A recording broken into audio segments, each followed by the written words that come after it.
de alineación de las prótesis de rodilla. Entonces, inicialmente, pues vamos a ver, digamos que la parte del contexto de ISA nos habla, el objetivo principal de un reemplazo de rodilla es hacer ese reemplazo de la cartílago articular. Después que está lesionado con un implante artificial, se va a compensar esa erosión y ese daño se bien. Entonces, esta restauración total nos la vamos a hacer. Bueno, digamos que históricamente lo que hablamos es de hacer una alineación mecánica neutra, que es como lo que se ha considerado tradicionalmente para dar mayor durabilidad al implante. Sin embargo, entonces vamos a ver cómo esta alineación mecánica neutra va a dar ese eje mecánico de la pierna, donde vamos a tener un eje cadera, ahorita el tobillo, que va a pasar por toda la mitad de la rodilla y nos va a dar una distribución uniforme de esa carga más para ver cómo esa alineación nos va a dar una carga igual en ambas partes de la alineación. Entonces, cuando tenemos esa alineación diferente a la neutra, digamos, hablaban que se va a asociar a tasa mayor de fracaso, el gaste asociado del etileno o del implante, a osteolisis, para sus socios o dentro del implante. Entonces, digamos, lo que hablamos aquí inicialmente es cómo van haciendo sus cambios y esos nuevos planteamientos de diferentes alineaciones. Y ahorita más adelante vamos a ver cada alineación y las diferencias de cada uno. Entonces, digamos que se hacía en censo general esa alineación femorocular mecánica de 0 grados, más o menos de 3 grados. Y la idea en ese momento era que con esa alineación evitábamos el desgaste del implante. Entonces, vamos a ver cómo de los principios de alineación teníamos una alineación neutral de la cual hablaba Einstein y Freeman, y hablaba de esa filosofía de una alineación clásica, que es como que decía, teniendo la alineación de cadera, el ángulo cadera, rodilla, tobillo, con respecto pues, a ese eje y que la prótesis quedara toda la mitad de ese eje. Sin embargo, pues más adelante, digamos, como decía Peggy, vamos a tener ese principio de alineación con una parte femoral distal, 87 grados, más o menos 3, y más o menos 90 para la. Y en la tibia, igual, 87 más o menos 3 y 90 para tener una alineación neutral. Sin embargo, más adelante, Hungerford y Kharkov hablaban de la alineación anatómica y la idea de que ellos tenían era más o menos hacer un corte con 3 grados de valgo y 3 grados de valgo en la tibia. Y ellos hablaban de hacer una restricción más coincidente. Sin embargo, pues, digamos que todos esos principios harán que no se popularizaran, porque digamos que estaban asociados a un desgaste acelerado del polietileno y se dieron cuenta más adelante que no tenía que ver con la alineación, sino que era más por la mala calidad de polietileno. Entonces, digamos que hablaban también de, con esas nuevas perspectivas, cómo había un cambio en la mecánica laterofemoral cuando hacían ese corte del distal, porque se alteraba toda la parte del tracto femoral y había una limitación para reproducir esa simática y toda la fisiología de la rodilla. Entonces empezaron a hablar después de la alineación constitucional y la idea era que llevar esa mecánica neutra no era lo normal, sino llevarla hacia abajo, porque más adelante vamos a ver en el Zoom cómo vamos a ver esa deformidad que tenemos, pues, digamos, la mayoría de pacientes malos. Este es un estudio que citan, hicieron todos los estudios y vieron cómo hasta 32% de hombres y 17% de las mujeres tenían una deformidad. Embargo, entonces no era lo normal hacer esa alineación. Entonces, para definir ya los tipos de alineación que existen, tenemos este artículo donde nos habla, es una revisión que nos habla de los tipos de alineaciones que existen. Entonces tenemos la alineación mecánica, que se habló más o menos en 1970, la hablaba Randall, y INSA también habló de esto, y es la más usada y la que tiene mayor seguimiento voluntario.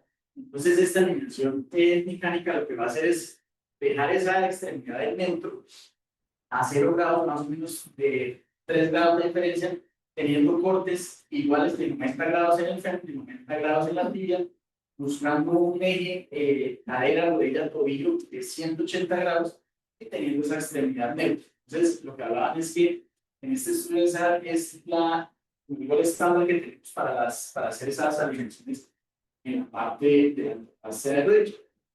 Adicionalmente, pues hablaban de que teníamos unas ventajas y unas desventajas con esta alineación, y era que más o menos teníamos a 10 años una sobrevida del 89 al 99% y a 20 años más o menos del 85 al 97%. Entonces era lo que hablábamos con los estudiantes de la sobrevida de esos implantes. Y hacían pues, los estudios que se hacen, hacían unas evaluaciones, unas encuestas de satisfacción. Por ejemplo, como el BOMA, que evaluaba funcionalidad, dolor y movilidad. Y pues, reportaba excelentes resultados en cuanto a estas evaluaciones. Sin embargo, había más o menos un 20% de insatisfacción con esta alineación, porque entonces todas las rodillas iban a tener la misma alineación como tal. Entonces, pacientes que tenían una alineación diferente en la rodilla nativa iban a tener una diferencia cuando se puede hacer este tipo de alineación. La siguiente alineación es la alineación anatómica. Entonces, vamos a ver en esa alineación anatómica que lo que se va a hacer es intentar recrear la anatomía natural, la anatomía previa que tenía el paciente. Entonces, vamos a tener esa tibia en barra más o menos de 3 grados, o tibia en barra más 3 grados. Y la idea es hacer esos cortes con una, digamos, esto se hacía sistemáticamente con los valores teniendo un ángulo femoral distal de 87 grados, un ángulo tibial proximal de 87 grados para ver tener esa anatomía. Como, digamos, ventajas que tenía esta alineación, habla de que tenía una mayor estabilidad y necesitaba menos liberación de tejidos blandos en comparación con la alineación mecánica. Sin embargo, hablaba de que no había estudios o bastante reportes de hablar e iniciar la comparación. Y la dificultad que hablaba es que muchas veces se puede hacer ese corte en la tibia sin paro excesivo y podía quedar diferencias en cuanto al corte. Y otra cosa que hablaban era que digamos que las prótesis anteriores tenían las primeras generaciones no tenían esa axila como a nivel para hacer ese corte. Sin embargo, pues es algo que debe ir evolucionando en las prótesis que tenemos. La siguiente es la alineación cinemática. Esta alineación lo que busca es reproducir exactamente el ángulo cadera, rodilla y tobillo previo al que tenía el paciente. Entonces, lo que buscaba era como la inclinación natural que tenía ese paciente. Entonces, esos ligamentos iban a quedar como estaban anteriormente y se hacía ese corte, digamos, alineando el fémur, se hacía el corte del fémur y teniendo en cuenta ese corte del fémur se hacía la alineación de la rodilla. Entonces teníamos, digamos, unas ventajas y era que pues, había muchos estudios que, digamos que la evidencia no era como tal heterogénea, que había como estudios contradictorios en cuanto a funcionalidad y supervivencia del implante. Y hablaban de unos estudios comparativos de que no se demostraba una superioridad en cuanto a alineación cinemática y la alineación mecánica a mediano y a largo plazo. Entonces, digamos que esos estudios biomecánicos que hacían sugerían que cuando se daba esa alineación en par, podía aumentar la carga inmediata, desgastarse más rápido el polietileno. Entonces, pues digamos que eso era una desventaja que hablábamos. Y en un estudio que reportaba de la alineación lateral, entonces, al hacer ese corte en el fémur, probablemente se iba a perder esa alineación lateral y los pacientes iban a reportar inestabilidad o limitación pues, para la parte de la movilidad y el dolor anterior de la rodilla. En cuanto a la alineación cinemática invertida, entonces lo que se va a hacer es, primero, definir el corte de la tibia.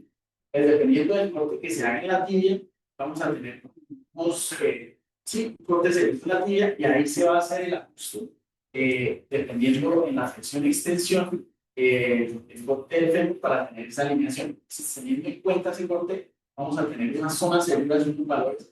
Hablamos de unas zonas seguras más o menos 84 grados en claro y 92 grados en valgo, para tener un ángulo, hablaban de más o menos de 180 más o menos 3 grados para tener la alineación y teniendo en cuenta ese corte que se hace en la tía, pues evitar ese raro como tal. La siguiente es la alineación cinemática restringida.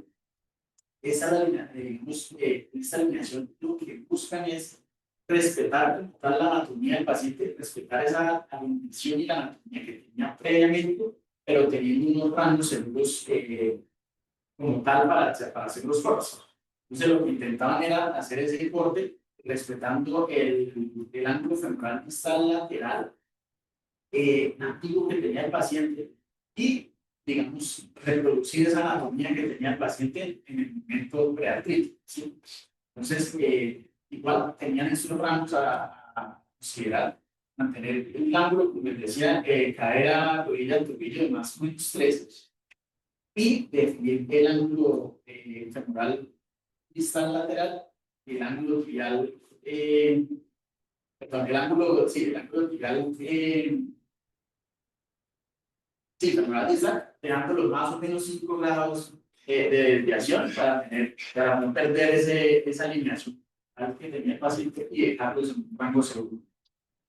Y pues digamos que la parte que hablaban, la parte final de la alineación funcional, entonces era como una alineación personalizada según la anatomía del paciente y según el balance ligamentario que tenía el paciente, lo preferían como en tiempo real. Sin embargo, pues también tenía unas reglas y la alineación que tenía era incorporando tecnología. Entonces, en esta parte hablaban que se requiere la tecnología de tener el robot o la tecnología para hacer esta alineación y siempre se va a necesitar una tomografía previa para recrear esa alineación de la huella como tal. Entonces, cuando hablaban de algo de desventajas, pues hablaban de que vamos a tener esa necesidad de la tecnología del TAC, hablan de mayores costos cuando queremos hacer esta alineación y obviamente pues el requerimiento de la tecnología. Cuando hablamos de esta parte ya teniendo en cuenta todas las alineaciones, el siguiente estudio que tenemos en cuenta es cómo debemos hacer esos cortes en las amputaciones de rodilla teniendo en cuenta los fenotipos de los pacientes que vamos a tener en paro. Los pacientes vamos a tener esa deformidad en paro. Vamos a ver qué es la deformidad más común en el plano coronal. Entonces, lo que debemos buscar cuando tenemos esos pacientes paros es buscar esa alineación mecánica para restaurar esa alineación neutra, hacer unos cortes perpendiculares tanto del fémur como de la tibia para que la carga se distribuya igual en la parte medial y lateral. Entonces, digamos que buscar en esa alineación mecánica mejores supervivencias del implante con esa alineación igual en la parte medial y lateral y también, pues, obviamente, tener en cuenta que la alineación neutral no iba a ser igual para todos, teniendo en cuenta cómo iban a ser estos asuntos pagos. Entonces, teníamos en el estudio que más o menos 32% de los pacientes hombres y 17% de las mujeres tenían un paro constitucional, teniendo más o menos un ángulo de cadera, de 177 grados, más o menos 3. Entonces, más o menos un tercio de el paro. Entonces se necesita hacer muchos cambios en la dimensión mecánica para obtener esa insatisfacción de los pacientes postoperatorios.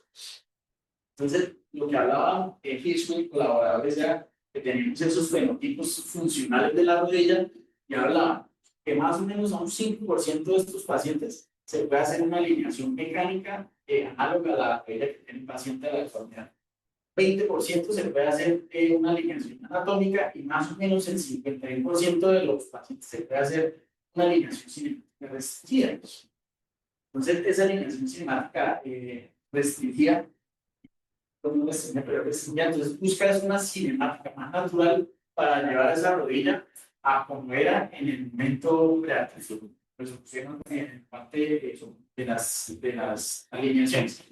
Esto buscando mejorar resultados funcionales y preservando toda la parte de la ligamentaria. Entonces, la pregunta que se genera, pacientes con una rodilla que tienen un varo constitucional van a tener mejores resultados para que se den el paro. Esa era la pregunta que se hacía para definir como tal la dimensión que se quería hacer.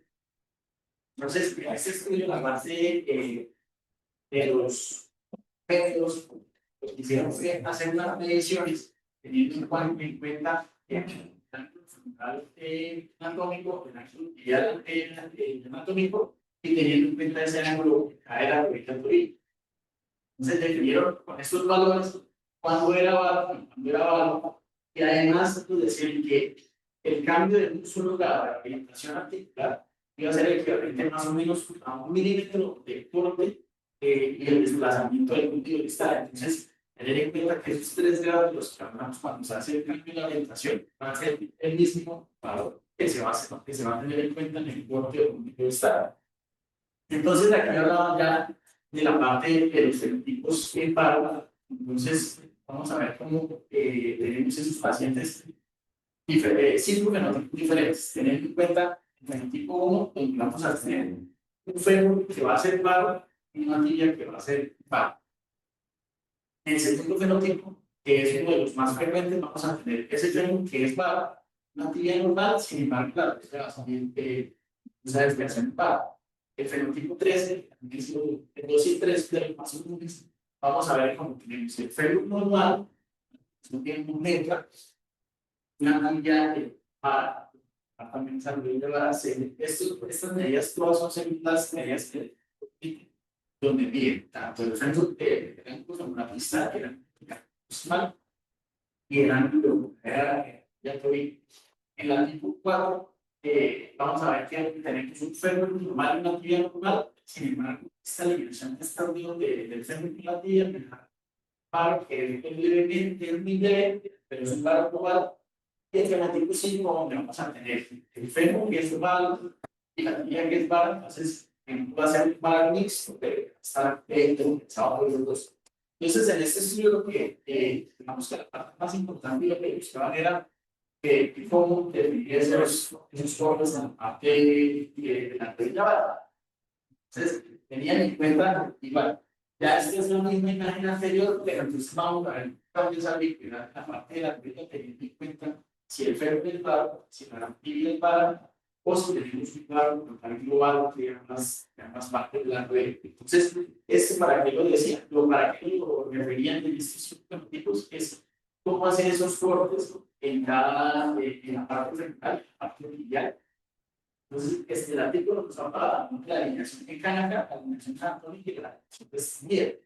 Entonces, eso es lo mismo que anteriormente, y ya vamos a ver cómo, entonces, vamos a ver ya cada fenotipo de cada paciente, cómo se debe hacer esos cortes, porque va a cambiar en cada corte.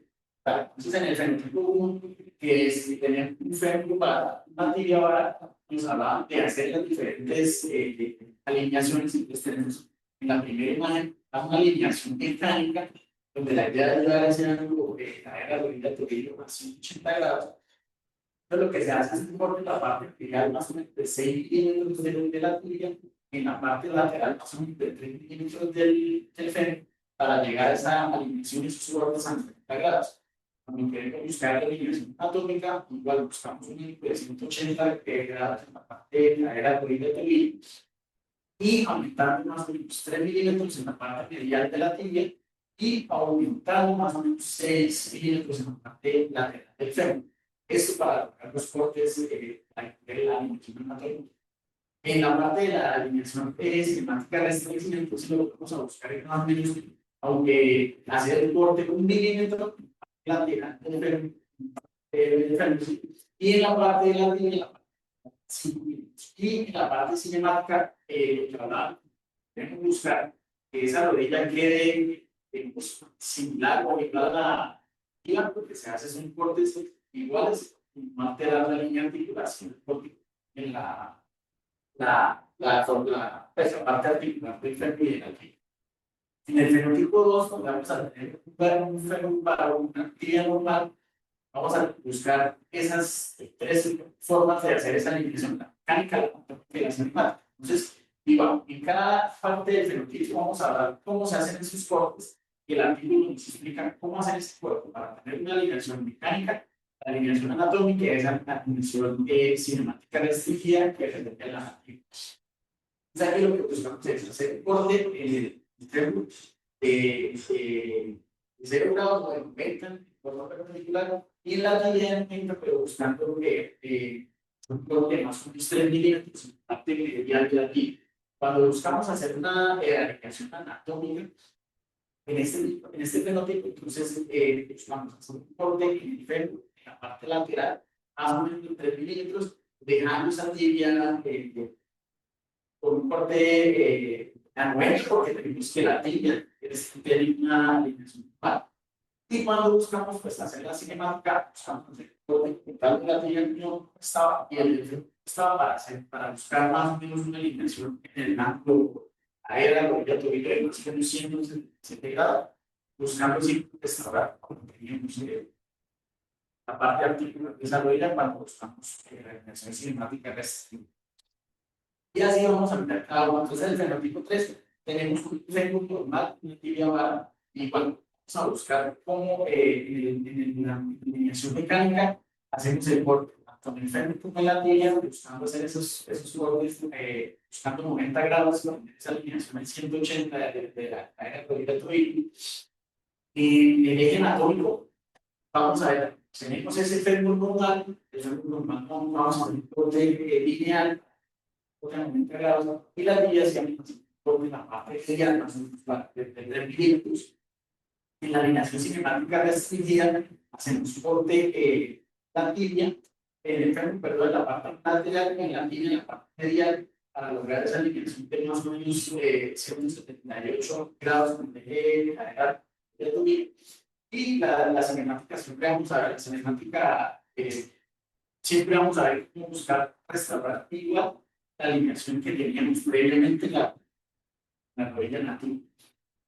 En el fenotipo 4, digamos que vamos a tener dos cortes y buscar dos alineaciones de la mecánica y no vamos a buscar la alineación anatómica porque digamos que este fenotipo que tiene este paciente es el fenotipo que se busca hacer en la alineación mecánica. Entonces, no se busca hacer una alineación mecánica, sino hacer una alineación mecánica, no se busca hacer una alineación anatómica, sino una alineación mecánica, con una resistencia mental. Y en el fenotipo 5, vamos a tener el valgo, el fémur en valgo y la tibia en barra. Entonces, igual, queremos buscar una alineación mecánica, vamos a llevar todos los cortes más o menos 90 grados para 180 de la era de tubillo. Y ya cuando queremos buscar la alineación en la parte de cinemática de la nativa, buscamos acá para llevar esos cortes a 90 grados para que el ángulo frontal tibial proximal y estar a 90 grados. Entonces, digamos que digamos, es un poco denso porque se hace cada alineación para cada tipo de rodilla, pero la idea es mirar cómo esos cambios en la línea articular buscan estrategias para hacer esos cambios dependiendo de cada rodilla, la función que tenga, si depende del fémur, depende de la tibia, y cómo lograr restaurar esa alineación de la línea articular, tanto tener una sobrecarga ya de la y así por dependiendo de la alineación que buscamos. Entonces, esto es como un resumen de cada uno de los fenotipos, teniendo en cuenta que en el fenotipo 1 pues vamos a tener unos cambios más drásticos en la parte voluntarias. En el tipo 2, los cambios van a ser menores, por lo que vamos a tener como que vamos a buscar esa alineación mecánica, esa alineación mecánica, teniendo en cuenta que vamos a tener el frente que es negativo. Igual en el fenotipo 3, sino al revés, pues el fémur es la tibia negra, el fémur bajo. Entonces, no vamos a tener esos cambios tan severos en el fenotipo 4. Vamos a ver que vamos a tener esos cambios menores en la línea articular y una línea que tenemos severa y física para tal. Y en el fenotipo 5 sí vamos a tener la diferencia grande, porque vamos a tener que es válido y ya que es válido, entonces vamos a ver. del paciente. Otra parte importante es este artículo que hablaba de la clasificación, una clasificación que planteaba para hacer esos cortes, esa alineación de la fase de entonces ellos planteaban una clasificación que la llamaban CPAK y la idea era comparar diferentes tipos de rodilla y cuándo hacer mejor una alineación cinemática, cuándo hacer una alineación mecánica. Entonces, ya lo había hecho, la alineación mecánica, pues, usted tiene esa referencia a pues, en la parte histórica que se ha definido como el estándar y la parte de la alineación ideal para hacer las prótesis de rodilla. Sin embargo, aquí vamos a ver cómo hacen esa preparación para la alineación cinemática y la alineación mecánica en los diferentes tipos de rodilla. Entonces, hablando de los pacientes cuando tenían insatisfacción, digamos, si había un cambio en esa técnica del paciente, en esa técnica de alineación, el paciente iba a tener alguna mejoría en esa insatisfacción. Y ocupamos el cambio, esa alineación cinemática para restaurar el parte constitucional, determinando cómo tenía el movimiento el paciente antes de tener ese cuadro real, ese movimiento real. Y entonces, lo que miramos era cómo clasificar esa rodilla para saber qué alineación hacer en cada paciente. Entonces, tenían en cuenta esta clasificación y miraban tres cosas importantes. Entonces, lo primero era clasificar esas rodillas sana y acusas. Segundo, entender cómo era la vía real, la parte alimentaria y predecir cuál de las dos alineaciones iba a ser bien. Entonces, explicamos eso en cuanto a la parte de del estudio, eran 252 jóvenes en donde evaluaron la parte preatípica, entonces tomaron el estándar de ellos, las rodillas, y ahí miraron esa alineación normal de cada paciente. Y después hicieron una población crítica, pacientes, tomaron 500 pacientes que iban a ser llevados a un procedimiento de reemplazo total de rodilla y compartimental o una proplasia total, que se iban a someter a pacientes más o menos que se iban a someter a cirugía. La edad media más o menos fue 66 años. Y aquí, con esto, se hicieron esa comparación para ver si esa clasificación se podía aplicar en los grupos y cuál de las dos alineaciones hace. Entonces, eso fue lo que tuvieron en cuenta. Y ellos decían que la parte de la alineación, o sea, el eje del fémur y el eje de la tibia no iban a cambiar en pacientes que tenían artrosis de la parte articular, vamos a la artrosis. Entonces, eso era muy importante tenerlo en cuenta para ver cómo es esa explicación aquí. Vamos a hablar de los fenotipos que se pueden formar teniendo en cuenta esta deformidad. Entonces, con las medidas que les dije ahorita, ellos dije, o sea, hicieron esta medida, el ángulo rodilla-tobillo. Entonces, hicieron el ángulo corporal, el ángulo tibial proximal medial, el ángulo femoral distal lateral. La resta de estos dos les daba esa alineación aritmética, como vemos en esta imagen, y definieron cómo podíamos tener pacientes barba, pacientes negros, pacientes barba. Pues aquí tenemos tres tipos de deformidades o alineaciones, por decirlo así, en la parte de distribución del paciente. Y lo otro que medían era la parte de la línea articular. Lo que medían igual en la línea articular, la pista lateral, el ángulo tibial proximal medial. Entonces veían cómo ese ápice de la articulación estaba o un apex distal hacia la parte media, un apex neutro o un apex proximal hacia la parte lateral. Entonces, aquí tenemos tres grupos de pacientes y aquí tenemos tres grupos de pacientes. Entonces, si vamos a hacer esa mezcla de esos tres grupos, pues vamos a tener finalmente 9 fenotipos de pacientes diferentes que podemos tener. Entonces, aquí vamos a ver todos. Entonces, de esos 9 pacientes, vamos a ver cómo se mezclan entre sí, teniendo los pacientes que son barba, con el apex distal, con el apex neutro y con el apex proximal, los pacientes que son neutros en la parte proximal, apex distal, el apex neutro y el apex proximal, y los pacientes que son parvos, bueno, con el apex distal, el neutro y el proximal. Los clasificaban de 1 a 9. Entonces, el 1 era el paciente con apex distal, que es el paro clásico de los pacientes. El paciente neutro con el apex distal es lo que buscamos en la alineación mecánica. Y el apex proximal con el paciente bajo, que es el paro clásico de los pacientes. Entonces, ¿qué buscaron ellos en esta estructura? Comparar esos pacientes sanos, los pacientes ya con artrosis, pues se les acercaban y vieron que digamos que la artrosis como de los pacientes no cambiaba el fenotipo de las huellas, ya tenían esa alineación en parte articular, llegan a seguir teniendo incluso al desarrollar la artrosis como tal. Les decían, cambian la parte de la articulación, no cambia la alineación del fémur y de la tibia. Y entonces ya viendo cómo buscar el estudio finalmente lo que buscaba era cómo hacer esos cortes en estos pacientes para si la alineación mecánica y la alineación cinemática. Aquí en este cuadro me dieron el porcentaje de éxito de cada uno. Entonces en negrita está la parte de la alineación cinemática y aquí más claro está la alineación mecánica. Entonces vemos cómo la alineación cinemática que logra un mejor balance, que vemos todas en las diferentes alineaciones que tenemos y los fenotipos que se forman, que la mecánica.